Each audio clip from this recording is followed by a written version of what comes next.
Hey folks, it's Cement once again, and welcome back to another review.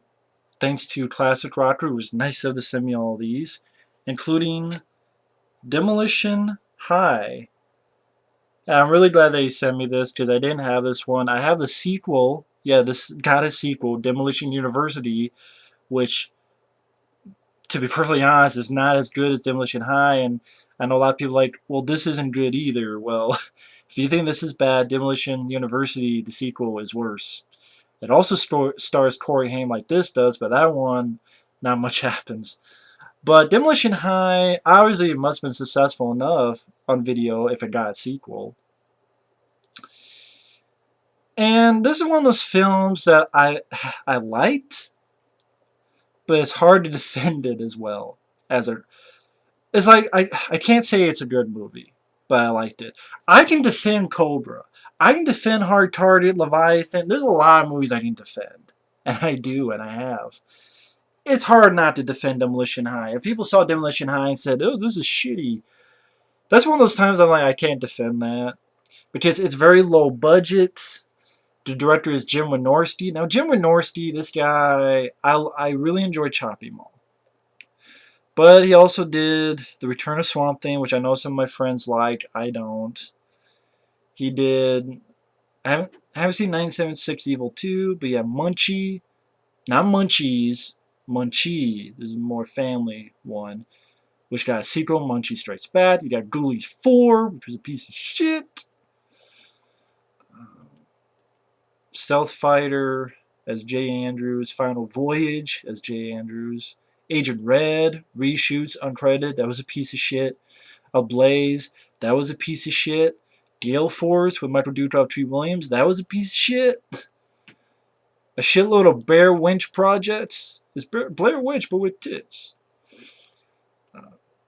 Komodo versus Cobra. Not that Cobra. The Witches of Brestwick as H.R. Blueberry. He had to change his name so many times. The Da Vinci Coed as H.R. Blueberry. Stripped for Action. Vampire in Vegas. The Hills Have Thighs as Salvador Ross. Dino Car vs. Super Dater as Rob Roberts. How many fucking names does this guy have? Rip Masters, Sam Pepperman, Rob Robertson, Harold Blueberry, Andrew James, Salvador Ross, J.R. Mandish, Bob Robertson, Jamie Wadner, Jay Andrews, Bobby Brown, and Jim Wynorski.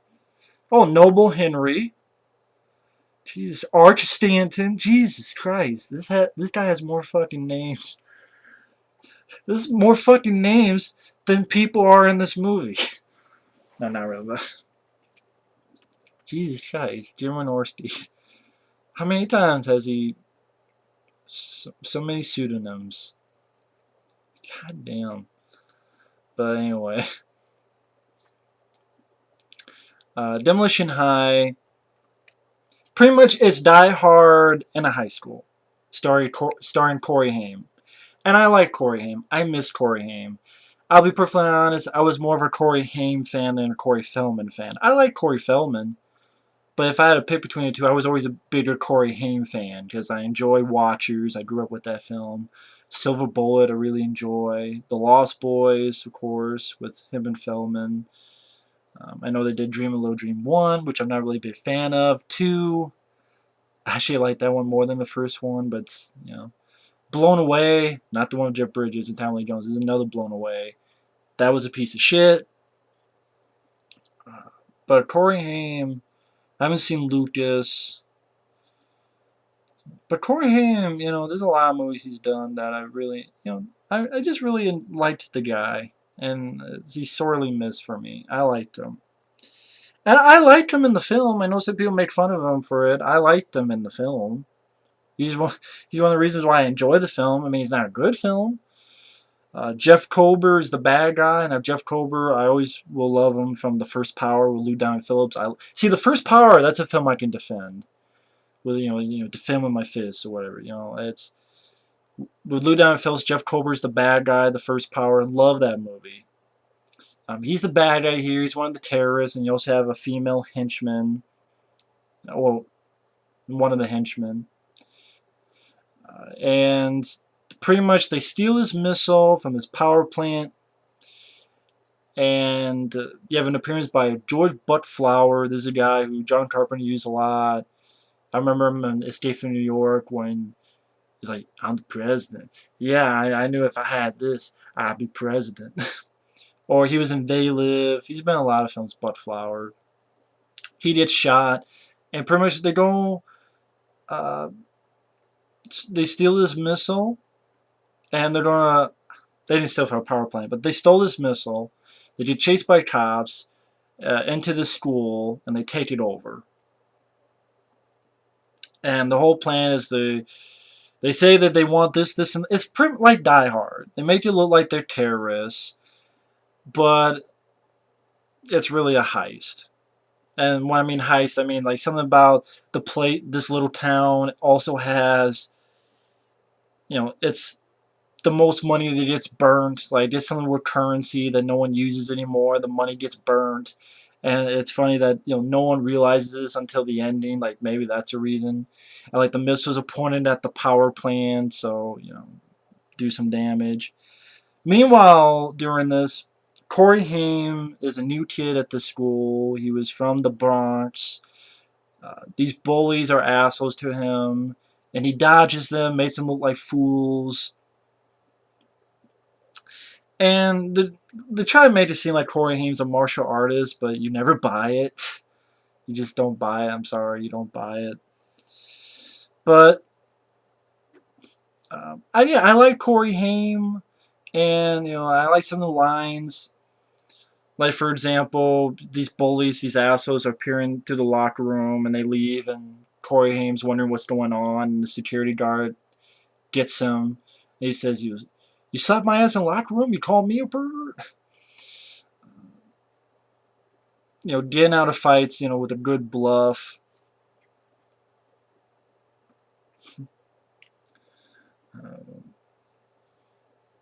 That's sort of his line.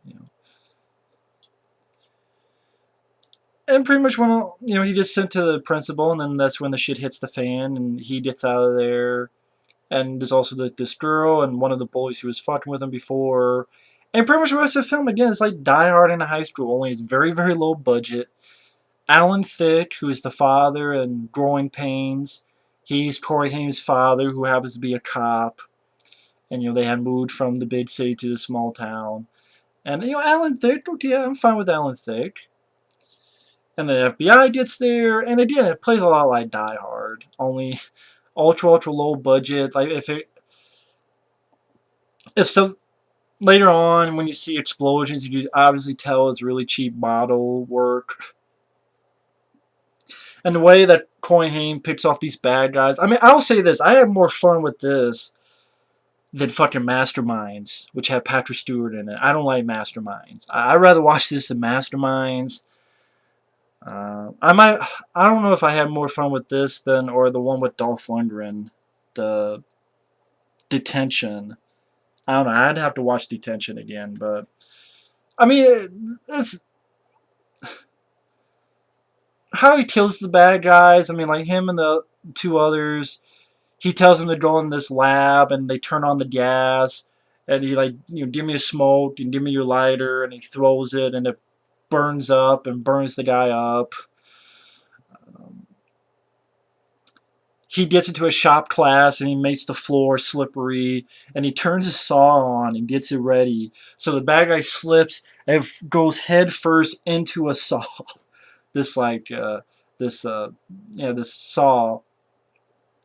And you see brain matter hit the wall. And then, boom, shoots one. He gets to the guy with the detonator, and I think this happens once or twice where he turns the guy so the chick shoots the bad guy instead of him. He's chased by this henchwoman. Oh yeah, how could I forget? He does this thing where he does this fire extinguisher, and he puts these pins. It's like those pins that I don't know. I always saw him a lot like Three Stooges shorts and stuff. It's those pins that are really sharp. Like I don't know what you call those kind of pins. Like you see them in movies where kind of like what the Joker had and Batman. You know, the pins Meyer in the sword. That kind of pin that got really sharp. That kind of pin. He puts a bunch of them in a fire extinguisher. So when she turns, he hits it, and they all go right into her chest. Um, and uh, you know, I mean, it's that's silly. It's not realistic, and it is a short film. Without the end credits, it's probably an hour and 19 minutes. It's not wall to wall action. I mean, there's not like tons of most of those are the bad guys right there. Again, it's not a lot of bad guys. Uh, there's a lot of better Die Hard type movies. I mean, of course, they have the budget, but Sudden Death and Under Siege, and of course the Die Hard films and so on. But I just had fun because I like Corey Haim. I like his role in the film, and believe me, he does more in this than he does in the sequel. I'll tell you that. And it taking place in a high school. That's a cool. It's something you'd never see again. But you're never going to see bad guys in a school like this. Even for a low budget, you know, direct to video film, you're never going to see bad guys, terrorists, whatever the hell you want to call them, in a school. With the way it is today, it's too PC. So many times we've had, horrible things happen at schools. They never do it, you know. I mean, I think they would work. I mean, a student who, like the shy guy, the shy type of nerdy guy, but then bad guys come and this for him to prove himself, where, the jocks are the scared ones, but the nerd proves himself and he proves more capable. He's like, has that sort of Rambo mentality, like, don't push it. Don't push, I'll give you a war you won't believe. I could be even a nerd of action movies or something. Hell, why don't you just star me? There you go. But so I mean, I think because just the location taking place in the school, and liking Corey Haim, it's a short film, so it wasn't too bad for me. I mean, one guy called one of the worst films ever. I mean, have you seen the Star Crystal? Not Dark Crystal, not the one with the puppets. That's a good one. Star Crystal, the one with the alien that kills people, but then finds a Bible and becomes a Jehovah's Witness. Have you seen that movie? Have you seen Feeders, Feeders 2? Have you seen Cyborg 2 or 3? Nemesis 2, 3, and 4? Have you seen those movies? Those are a lot worse than this movie. But if people call it a bad movie, I could defend. But I like Corey Haim. The kills of the bad guys are different. And then Jeff Colbert. I mean, Corey Haim pretends to be one of the bad guys, and one-on-one with Jeff Colbert, and is really pretty pathetic, to be honest. I mean, he's doing sort of, well, his double, I should say, is doing these roundhouse kicks, and they're pretty clumsy looking, and you could tell it wasn't Corey Haim doing it.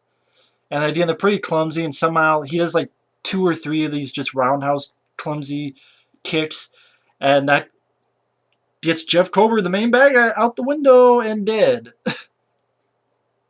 I'm like, wow, that's a very anticlimactic, beating of the bad guy. And it didn't really look that good at all.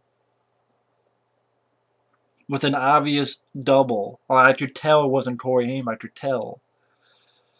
And pretty much this thing where, the school's going to blow up, he's got to get the thing, so because the missiles launch at the power plant, and he hits it, and, he's able to destroy the missile, but it blows up the school, and you can tell it's a really bad, just a model effect, and the people outside are just doing this. I mean, it's a whole fucking building exploding. I think you don't do more than just this. And Dick Van Patten, this is a guy who's been in a lot of films like Spaceballs. He's in there as a small role, as like this sort of a military guy. And then for some reason, like, Corey Haim is with the girl, and talk about how I'm going to prom with this girl, And I'm like, why? Nothing happened. Like, you guys, you chat like a few times, but there was no mention of you guys liking each other. It's like I could count on one hand how many times you actually chat with each other. It's pretty much her going to the bully, no, you go, I'm going to go help him. Or Corey Haim going, okay, you go, I'll stay here. It's like there's no, you went from A to D without B and C. Or more, actually more like A to G without B, C, D, E, and F. It's like, out of the blue, oh yeah, me and her are going out. Just because since I saved her life, she just owes it to me. Owes it to me and my dick. So we're gonna go to prom. And I'm like, that's what I mean. It's not a good movie, but I had fun with the movie. I mean, I don't usually go for those "it's so bad it's good." I really don't. There's not many films. I mean, maybe Troll 2 or Silent Night, Deadly Night 2, but I didn't. I enjoyed it. Corey Haim, the way the bad guys get killed, the Die Hard in a school location, but it is also cheap, and if you use your brain power, the brain will lose. But I got entertained by it. But anyway, that's Demolition High. It's definitely a lot better than Demolition University, and to be honest, it's one of Jim Wynorski's best movies. It's a hell lot better than Ghoulies 4. I mean, I put Chopping Mall above this. I think Chopping Mall is still Jim Wynorski's best film, and I put this as number 2, his second best film. Of the, I can only think of 2 films I liked that he did, because he did a lot of shitty ones, and I'd rather watch this than those.